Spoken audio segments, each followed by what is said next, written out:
Hello friends, welcome to Nandi. Let's discuss today's current affairs. ఈ రోజు ఇవన్నీ topics మనం డిస్కస్ చేద్దామనండి. And one more initiative like ప్రతిరోజు మీకు ఒక ఇంపార్టెంట్ పర్సనాలిటీ గురించి అండ్ ఒక important question of the day and previous years నుంచి ఒక క్వశ్చన్ కూడా అడగడం జరుగుతుంది ఈ వీడియోలో. Please do not skip the video and watch till last. The missile man of India ఎవరో తెలుసు కదండి, మన డాక్టర్ ఏపీజే అబ్దుల్ కలాం గారు. ఈ రోజు తన యొక్క 6th డెత్ యానివర్సరీ. సో ఖచ్చితంగా ఆయన మనకు చేసిన కాంట్రిబ్యూషన్స్ ని మళ్ళీ ఒకసారి గుర్తు చేసుకోవాల్సిందే. అండ్ ఇండియాలో ఉన్న టాప్ 2 మోస్ట్ రీసెర్చ్ ఆర్గనైజేషన్స్ ఏంటండి? DRDO and ISRO. ఈ రెండిట్లో తను చేసిన హ్యూజ్ కాంట్రిబ్యూషన్స్ ఇప్పటికీ మనందరం గుర్తు చేసుకుంటున్నాం. అండ్ పర్టికులర్ గా సైంటిఫిక్ డెవలప్మెంట్ లో Indian ballistic missile and launch waking technology develop చేసింది ఆయనే. అండ్ న్యూక్లియర్ టెస్ట్ 1998 లో అండర్ ద నేమ్ పోఖ్రాన్ 2 మనం చేశాం కదండి, దాంట్లో సెంట్రల్ రోల్ వ్యవహరించింది కూడా అబ్దుల్ కలాం గారే. అండ్ తను సైంటిఫిక్ డెవలప్మెంట్ లోనే కాదండి, ఇండియాకి 11th ప్రెసిడెంట్ ఆఫ్ ఇండియాకు కూడా సర్వ్ చేశారు. అండ్ ఇప్పటికీ పీపుల్స్ ప్రెసిడెంట్ అంటే మనకి ఇమ్మీడియట్ గా గుర్తు వచ్చేది కలాం గారే. అండ్ ఇండియాలో ఉన్న హైయెస్ట్ సివిలియన్ అవార్డ్ భారత్ రత్న కూడా తను పొందారు. అండ్ ఇండియా లెవెల్లోనే కాదండి, ఇంటర్నేషనల్ లెవెల్లో చూడండి, యునైటెడ్ నేషన్స్ 2010 నుంచి October 15th birthday of our Abdul Kalam గారు is celebrated as world students day. And space research organisation of USA NASA అండి స్పేస్ లో ఉన్న ఒక బ్యాక్టీరియాని కలాం గారి పేరుతోని లాంచ్ చేసింది. The bacteria name is Solibacillus kalami. And even Switzerland లో మే 26th ని సైన్స్ డేగా సెలబ్రేట్ చేసుకుంటారంట. ఎందుకో తెలుసా ఫ్రెండ్స్, ఆ రోజు అబ్దుల్ కలాం గారు స్విట్జర్లాండ్ కి విజిట్ చేశారంట. అందుకని అప్పటి నుంచి ఆ డేని సైన్స్ డేగా సెలబ్రేట్ చేసుకుంటుంది స్విట్జర్లాండ్.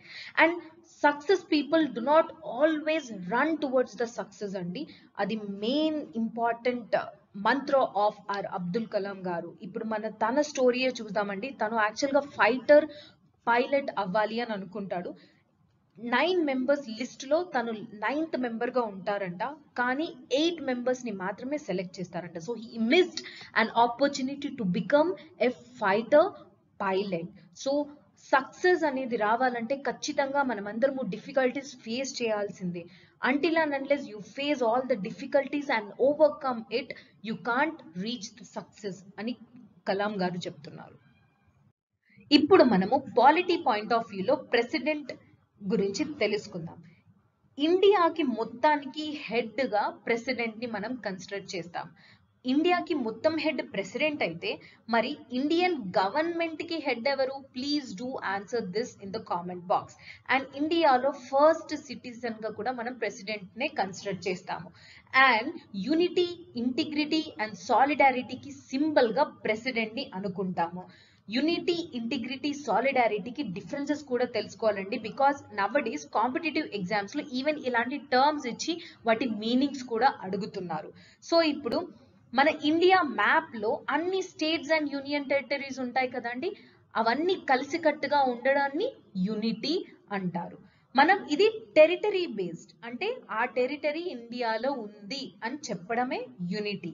మరి ఇంటిగ్రిటీకి వస్తే మనం ఎగ్జాంపుల్ గా Jammu and Kashmir and north eastern states ని తీసుకుందాం. ఈ రెండు టెరిటరీస్ ఇండియా మ్యాప్ లో పార్టే. జమ్మూ అండ్ కాశ్మీర్ ఉంది, నార్త్ ఈస్టర్న్ స్టేట్స్ కూడా ఉన్నాయి. కాకపోతే ఇందులో ఉన్న కొంతమంది పీపుల్ వాళ్ళు ఇండియాలో మెంబర్ గా ఫీల్ అవ్వట్లేదు, అంటే మనం వాళ్ళని ఇంటిగ్రేట్ చేయలేదు ఇండియాలో. ఇంటిగ్రేట్ అంటే ఏంటి? వాళ్ళ టెరిటరీని ఒక్కటే ఇండియాలో ఇంక్లూడ్ చేయడం కాదు, ఈవెన్ వాళ్ళ మనసుల్ని కూడా దోచుకొని అండ్ వాళ్ళు కూడా ఇండియాలో ఒక పార్ట్ అండ్ మన డెవలప్మెంట్ లో వాళ్ళు కూడా ఉన్నారు అని చూపించడమే ఇంటిగ్రిటీ. అది లేకనే జమ్మూ అండ్ కాశ్మీర్ లో, నార్త్ ఈస్టర్న్ స్టేట్ లో చాలా మంది సెపరేట్ మూవ్మెంట్ జరుపుతున్నారు. అండ్ సాలిడారిటీ కింద వస్తే వేరే ఎవరైనా ప్రాబ్లమ్స్ లో ఉంటే వాళ్ళకి సైకలాజికల్ సపోర్ట్ కానీ మెటీరియల్ సపోర్ట్ కానీ ఇచ్చే అఫెక్షన్ ని సాలిడారిటీ అంటారు. దీన్ని తెలుగులో సంఘీభావం అండ్ ఇంటిగ్రిటీని సమగ్రత అని కూడా అంటారు. So you have to know all these differences. And president election koste president direct ga elect avtara indirect ga elect avtara friends? It was an indirect election. Ante people direct ga president ki vote veyaru. Mari ever vote istaru? Electoral college. Ee electoral college lo kontamandi members untaru. Veellu maatrame president elections ki vote వేసే chance ఉంటుంది. So ఎవరెవరు వస్తారు ఈ electoral college లో is most important for competitive exams. మన 2 houses of the parliament ఉన్నాయి కదండి, Lok Sabha and Rajya Sabha.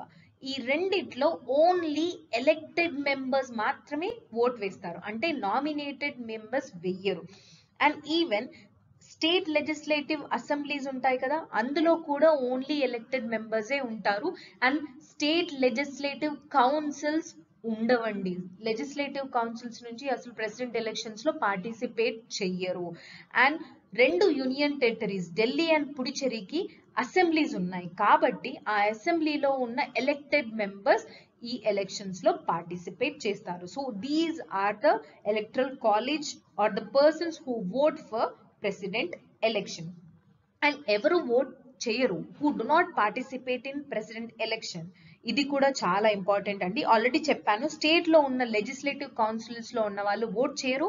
And nominated members, అది లోక్సభ కావచ్చు, రాజ్యసభ కావచ్చు, స్టేట్ అసెంబ్లీ కావచ్చు, వాళ్ళు ఎవరు కూడా దీనికి ఓట్ చెయ్యరు. అండ్ ప్రెసిడెంట్ ని మనము proportional representation by means of single transferable vote గా రిప్రజెంట్ చేసుకుంటాం. ఒక సింగిల్ బ్యాలెట్ పేపర్ ఉంటుందండి. ఆ బ్యాలెట్ పేపర్ లో ఎంతమంది ప్రెసిడెంట్ ఎలక్షన్స్ కి పార్టిసిపేట్ చేస్తున్నారో ఇలా ఉంటుంది, క్యాండిడేట్ 1, క్యాండిడేట్ 2, క్యాండిడేట్ 3. ఇప్పుడు నేను ఒక ఎంపీ ఆర్ ఎమ్మెల్యే అనుకోండి, నేను ఓట్ వేయాలి. సో నేను ప్రయారిటీస్ ఇవ్వచ్చు. జనరల్ గా మన జనరల్ ఎలక్షన్స్ లో first pass the post system అంటారు. దాంట్లో బ్యాలెట్ మొత్తం పేపర్ లో ఒక్కరికి మాత్రమే నువ్వు ఓట్ వేయొచ్చు. కానీ ప్రెసిడెన్షియల్ ఎలక్షన్స్ లో నువ్వు ప్రయారిటీ ఇవ్వచ్చు. ఇప్పుడు నేను క్యాండిడేట్ 2 కి ఫస్ట్ ప్రయారిటీ, క్యాండిడేట్ 3 కి సెకండ్ ప్రయారిటీ, క్యాండిడేట్ 1 కి థర్డ్ ప్రయారిటీ, ఇలా ప్రయారిటీస్ ఇస్తారు ఈ ప్రపోర్షనల్ రిప్రజెంటేషన్ లో. Second question for you guys, president election secret ballot or open ballot? Please do answer this also in the comment box.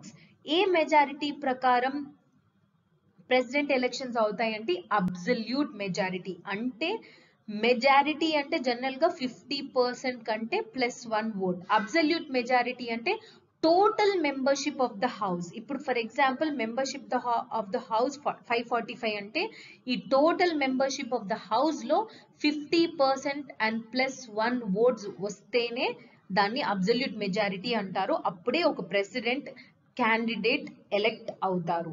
And president elections గురించి ఎలాంటి disputes are doubts ఉన్నా solve చేసేది only supreme కోర్టే అండి, high court కాదు. This is one more fact to be remembered.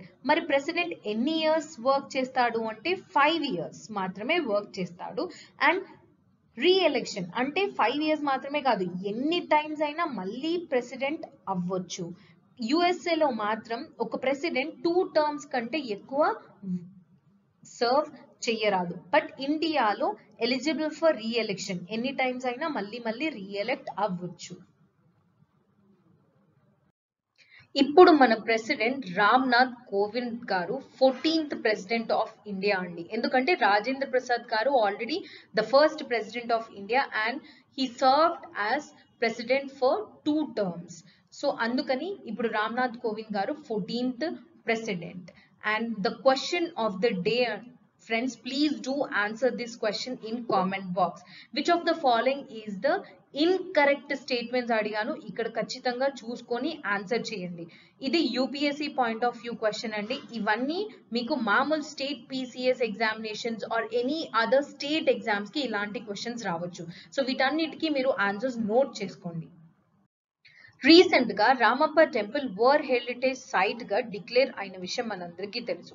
కాకపోతే Ramappa temple తో ఇంకా ఏ సైట్స్ వరల్డ్ హెరిటేజ్ సైట్స్ గా డిక్లేర్ అయ్యాయి అనేది తెలుసుకోండి. First one is Quanzhou. ఇది చైనాలో ఒక సిటీ అండి, which is considered as a emporium of the world in Song Yuan China. And Iran లో ట్రాన్స్ ఇరానియన్ రైల్వే కూడా వరల్డ్ హెరిటేజ్ సైట్ గా డిక్లేర్ చేశారు. అండ్ పర్టికులర్ గా స్పెయిన్ లో ఒక landscape of arts and sciences అండి call పేసియో del Prado and బ్యూన్ రెటీరో, ఇవి 3 places కూడా వరల్డ్ హెరిటేజ్ సైట్స్ గా యునెస్కో డిక్లేర్ చేసింది. హైదరాబాద్ లో మళ్ళీ ఒక కొత్త యాప్ తయారు చేశారండి కాల్డ్ టీబీ ఆరోగ్య సాథి. మన ఇండియాలో నుంచి ట్యూబర్కులోసిస్ ని 2025 లోపు ఎలిమినేట్ చేయాలనేది మన నేషనల్ టీబీ ఎలిమినేషన్ ప్రోగ్రామ్ యొక్క టార్గెట్. అలా టార్గెట్ రీచ్ అవ్వాలంటే ఖచ్చితంగా స్టేట్స్ అండ్ హెల్త్ ఫెసిలిటీస్ అందరూ వాళ్ళ యొక్క కాంట్రిబ్యూషన్ చేయాల్సిందే.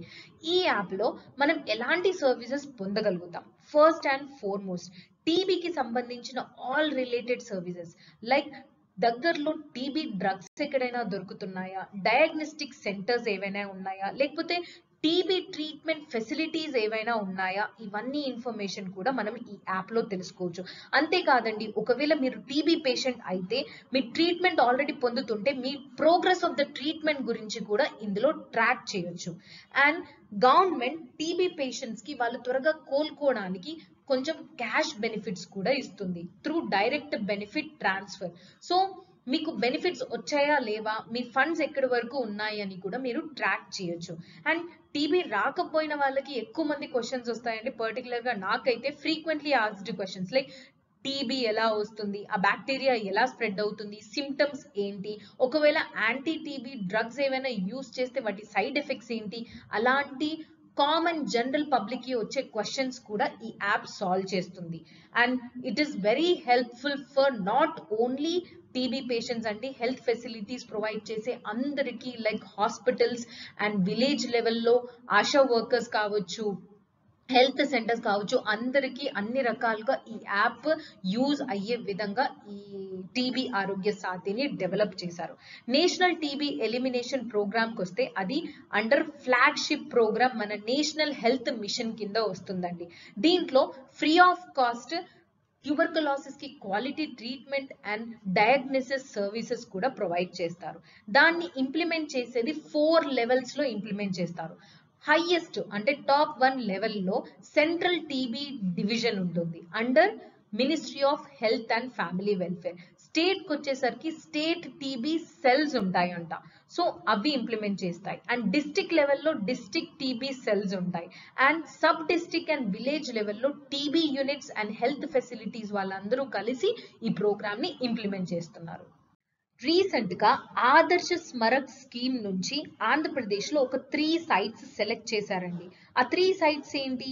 Monuments at Nagarjunakonda and Buddhist remains at Salihundam and Veerabhadra temple at Lepakshi temple. ఈ 3 సైట్స్ ఈ స్కీమ్ కింద ఆంధ్రప్రదేశ్ నుంచి సెలెక్ట్ అయ్యాయి. అసలు ఈ స్కీమ్ ఏంటి?